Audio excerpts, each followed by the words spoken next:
Hi friends, and welcome to another monthly favorite. I'm afraid that it is a little sad filming this video. I'm filming in November, but that means I have to admit that October has passed, and October is definitely one of my most favorite months out of the entire year, given the fact that I just adore autumn.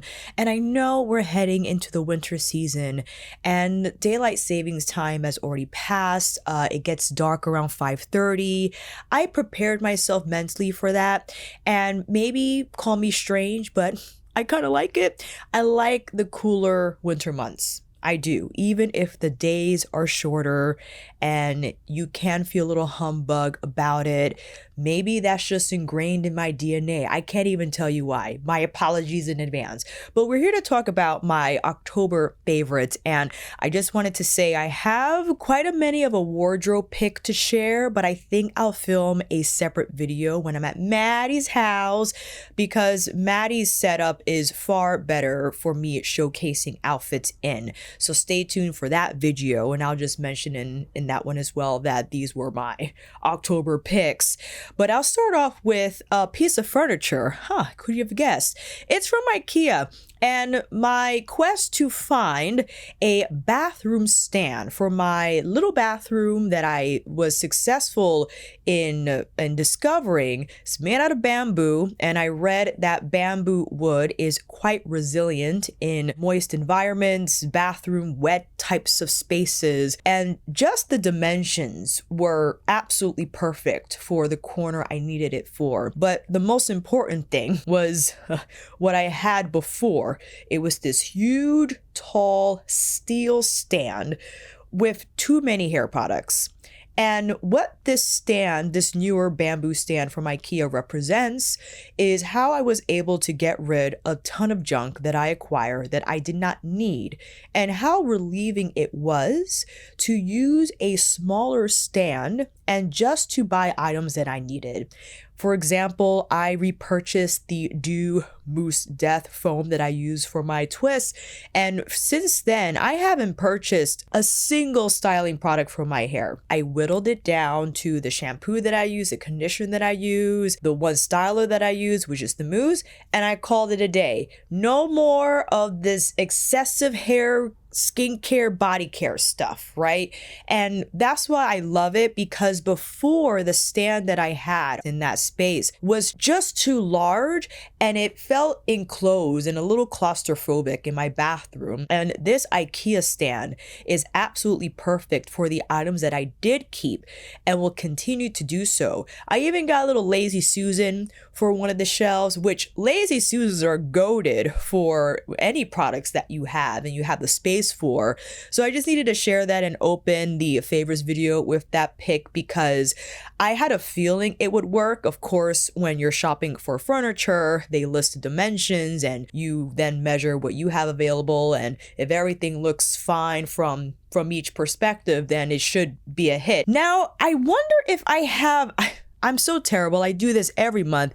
I really should be keeping track of everything that I purchased or whatnot that I receive as PR. But I'll start with my Beautylish fall gift card event vid. Practically everything in that video is a favorite. So if you want to check out those products, I have the card link up above and the video link down below, because I have a few things on my face now. First one being the Hin Dash highlighter that is just exceptional. It is a gel baked texture that has just beautiful shine to it, smooth on the skin, but again, the glow is incredible, and it does have that twinkle effect on the cheeks. And I think one of the more ideal setups for this type of texture is to ensure that your cheekbone has some moisture there, that is not completely dry. And I didn't powder that area, just plopped on the highlighter, and that's how it looks. I followed with my YSL bronzer that's not necessarily an October fave, but just had to mention that I'm still using this product. And I plopped on the Holiday Suku Winter, or for the holiday collection shade, which I just adore, this beautiful apricot, the Anastasia Beverly Hills Lip Velvet in Cool Brown. I can't get enough of this product. It is sensational. Everything about it, from the texture to the color to the undertone, the feel on the lip, I can't get enough of Cool Brown 90 Brown Girl lip shades. It aligns with my aesthetic and the effortlessness of the shade, where I don't have to have eyeshadow on. I have it on for the video, but I could just slap this on and boy, does that bump up the look. No matter how my hair is, what hat I have on, what clothes I have on, this brings it all together. And if you're wondering what I have on the eyes, of course, it has to be a little bit of a cocktail of everything. Despite how simple this little Chantecaille eye duo is, I love it. I think the simplicity of the colors, of the textures, it is a modest metallic and matte shade, okay? In the burgundy realm, but it just gets the job done. If I wanted a smoky look to the eye with that metallic, or rather actually, more accurately, more of a duochrome shift, and this burgundy wine matte provides beautiful smoke through the crease, but it doesn't appear super red, especially if I pair it with Cool Brown. They kind of find each other in that like burgundy neutral realm, and the monochromatic vibe both those products deliver is just right up my alley. But I had to show a little bit of Roxa, right? So Roxa is definitely a favorite. I'll get more into her when we arrive to that part of the video, but just covering the other favorites that I featured in my Beautylish vid that were sent to me complimentary by the Beautylish team. The collaboration was when speaking about the sale, I'll choose different products and I'll speak about them, and other products that I already own that are available included in the sale. Have to also mention the Danessa Yummy Skin Serum Skin Tint. If you want a more in-depth video, not only will you find swatches and demos on the Beautylish vid, but I have an entirely separate video not only featuring the Serum Skin Tint, but Lisa Skin Tint. So you have a little bit of a skin tint battle royale where I showcase this tint as well as the Danessa Lift and Flex Concealer.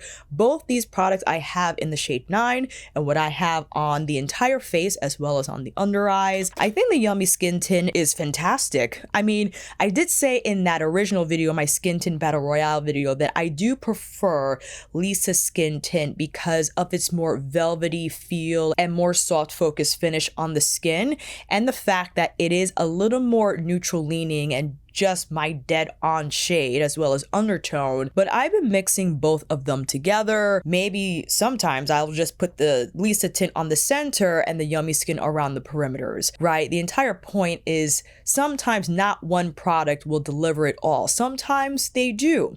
But when you have multiple like myself and you want to grab or rather capitalize on each product's strengths and have them perform those strengths all together on your face, well, I think that's the ultimate goal. And if I were to compare the Yummy Skin to Natasha's concealer, which I have been using for the majority of the year, I do like the Yummy Skin's concealer more creamy nature. It almost feels like there's more of an adherence in the texture that I detect over the Natasha concealer. They're all great, 100%. And because this is a fairly new product, this is what I have been using most recently. Have been using that, and of course the Chantecaille lip veil in Wild Sienna, which is virtually my lip color but better in a balm form. This is the shade here. It leans a little more pink, but when I have it on, it just looks like my lips are slightly more pink and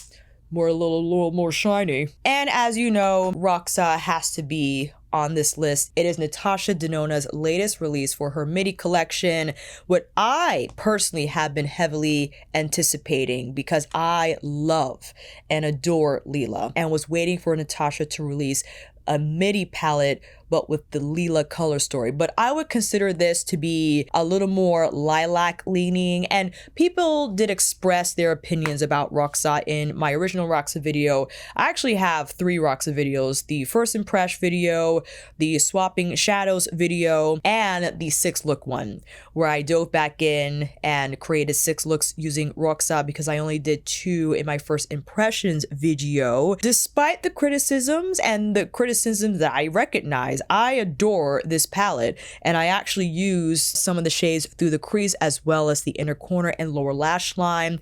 I just think the array of purples and wines and the different duochromes in here is, I can't go wrong with this palette. Now, if you were to ask me which is my favorite Natasha Denona palette out of the entire year, I'm leaning towards I Need a Warm. I know, only because those peachy coral warm brown shades are just effortless to use, where Roxa, I could argue, also effortless, but I do have to be in a certain mindset for.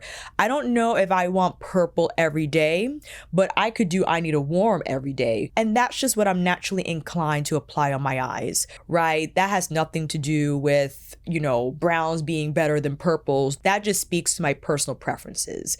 But if you held a gun to my head and you're like, which is your favorite? At this moment, I will still have to go with I Need a Warm from Natasha out of the entire year. I know it's more boring than Roxa. I know, but I just can't get over those shades.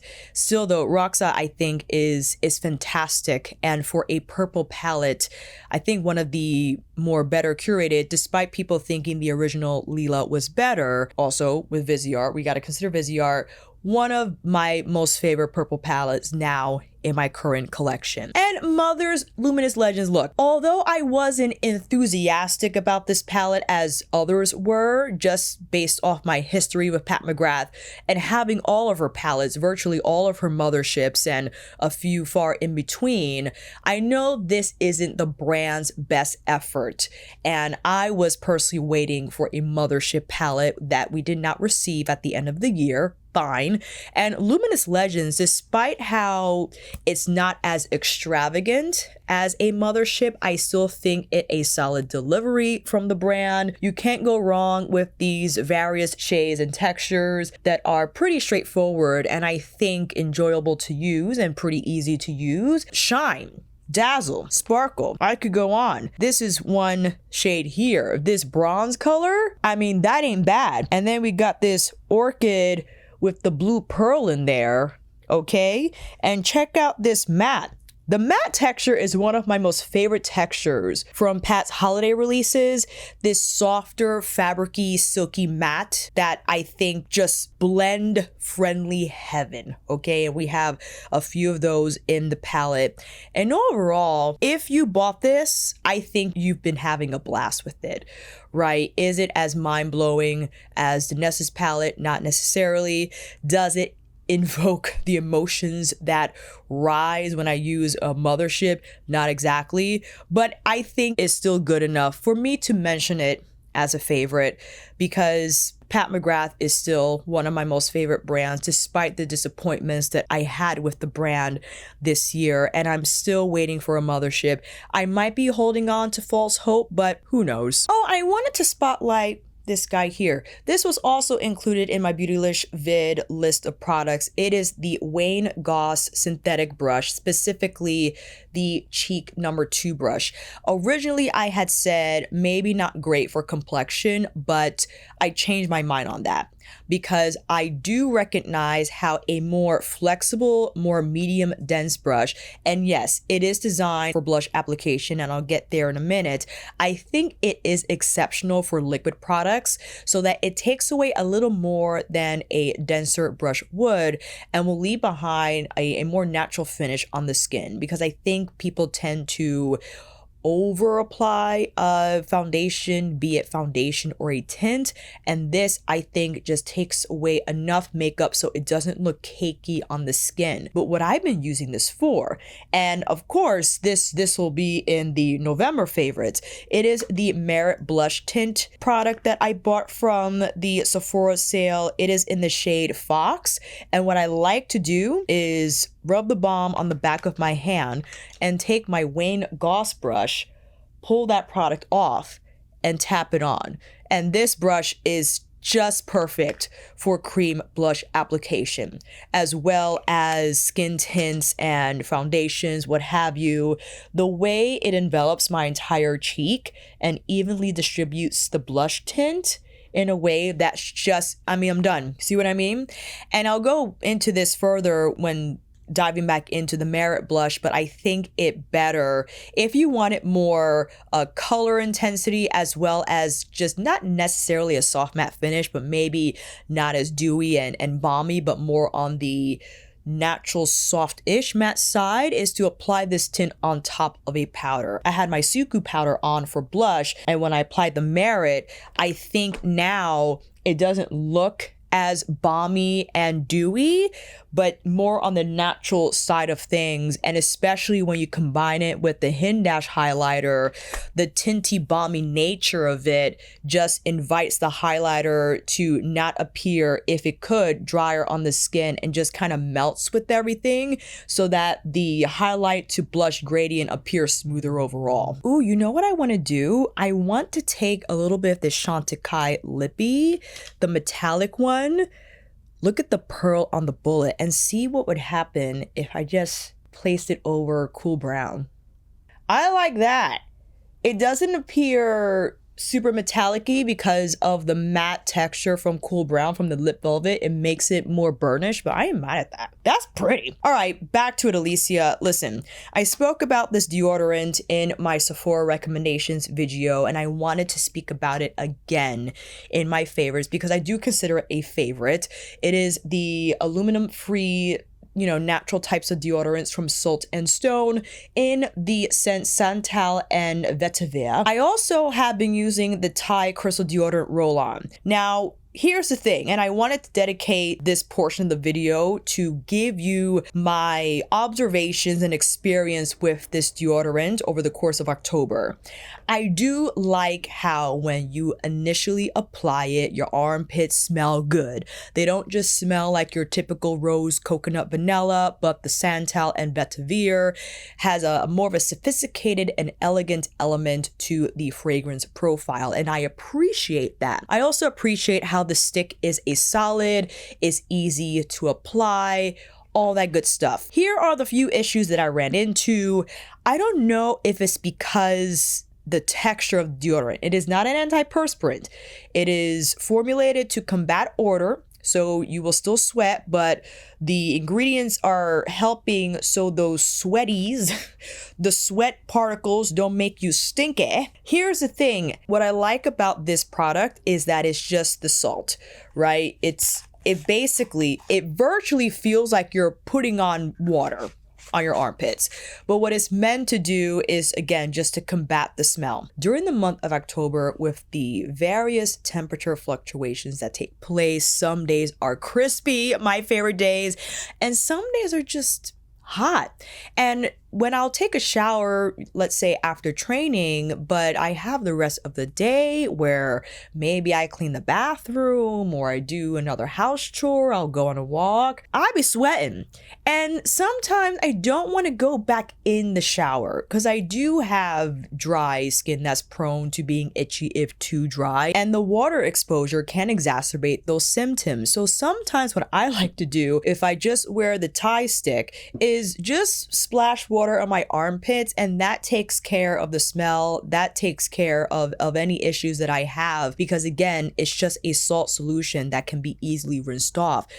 But with this I found not regular soap works on. I use like a lye-based soap that's fragrance free, and when I created the lather, I rinsed off, I felt there was still deodorant residue left behind. And I thought, oh no. I thought about it again and said, okay, what can I use to break down the contents of this deodorant so nothing is left behind when I rinse? And I've been using like the CeraVe makeup removing balm. Before I go in the shower, I'll put the balm on my armpits, add the water, have that milky texture, rinse it off, and then I'll go in with the soap. That for me, I'm not particularly crazy about that. And I say that because sometimes I don't want to hop in the shower because it's not my body that was sweating, it's just this. And I don't like to go to bed with like half deodorant, half kind of smelly deodorant armpit situation. I rather go to bed fresh, but sometimes I don't want to take an entire shower but end up having to anyway, so I could just, you know, get this deodorant off. That's the thing with that deodorant. And I also find myself having to reapply. I know it says 24-hour protection, but not when I sweat a lot here. And I do, and I'm sorry. And I find with the Thai stick, if you just don't want any smell at all, the salt solution, specifically let me see here, it's the potassium alum salt minerals. That's what combats the stink. And I believe in the Salt and Stone, they use tapioca starch, they use baking soda. If baking soda is not for you, just take note of that. And everything else in here, it also has fragrance. So if your skin is susceptible to irritation from fragrance in products, I mentioned that also in my Sephora recommendations video. All that to say, I go back and forth. The Salt and Stone, as much as I like it, and I find that for times where I do want something nice smelling to come from underneath, I still will use my Thai salt stick. I would not abandon this completely. I just wanted to make that clear, because if you're wondering, well, are you going to completely replace this? Not at all. I use both because I think they offer different solutions for various scenarios in my life. So do I wish that the Salt and Stone deodorant is easier to clean off with just soap? Yes, but that's what I found. I mean, let me know what your experience has been. They do have a gel version, which is considered to be their more low-key deodorant, whereas this guy, the solid stick, is their extra strength deodorant. Maybe that plays a role in it being a little difficult to just wash off with soap and water. But all that to say, that's what I've been using. I'll continue to use it because I do love the scent. I do. It doesn't aggravate me. It doesn't make me sneeze. I will have to check back in when spring arrives because I am just more sensitive all around to smells, especially with my hair products, with my now deodorant products. So I'll check in again to see how irritating it could be or if it aggravates me at all. But that's about it. I know this wasn't the longest October favorite. I think because, well, November is going to be quite long. I'll feature the products that I bought from the Sephora sale. I'll make sure to film my clothes wardrobe video, that pieces I wanted to mention in this video, but I wanted to do the outfits justice and just film an entirely separate video showcasing the wardrobe. And the makeup products were solid this month as well. And I was grateful for the opportunity to work with Beautylish once again and to receive PR and to choose products that I loved and enjoyed thoroughly when I tried them and continued to use them. But let me know if you have any October favorites. Listen, anything goes.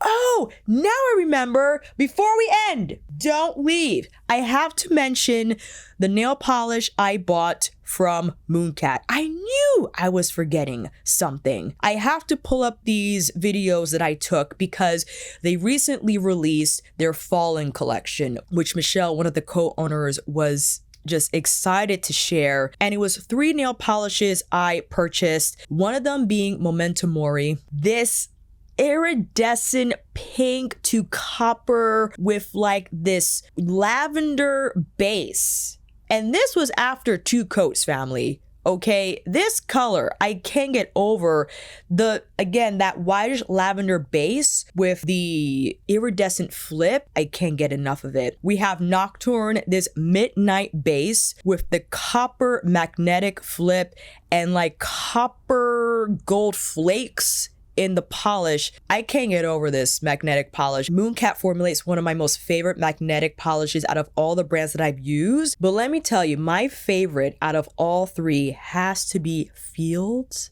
of Lavender. I couldn't stop looking at my nails. The lavender almost like violet lavender base with this fiery copper shift. Are you kidding me? And this was after 2 coats. 2 coats. I could not believe the color intensity, not only from the violet shade, but from that copper flash. And I generally do prefer a shimmer magnetic versus the shimmer and the flaky that you saw in Nocturne. I think the flakies are nice, but sometimes when you just have the shimmer particles, it just has like that marble effect on the nail that looks like I applied gel. And this is just nail polish. Until this day, I'm flabbergasted as to how I was able to achieve that look on the nails. But my goodness, hand it to Mooncat once again. If I were to quickly rank them, I would have to put Fields of Lavender first, Memento Mori second, and Nocturne third. Nocturne looks better on slightly longer nails on me. The video I showed, I had to like file them down because one of them broke, of course. But all those 3, and I had to hold back from Hollow Taco's gemstone collection. There were a few that I had my eye on.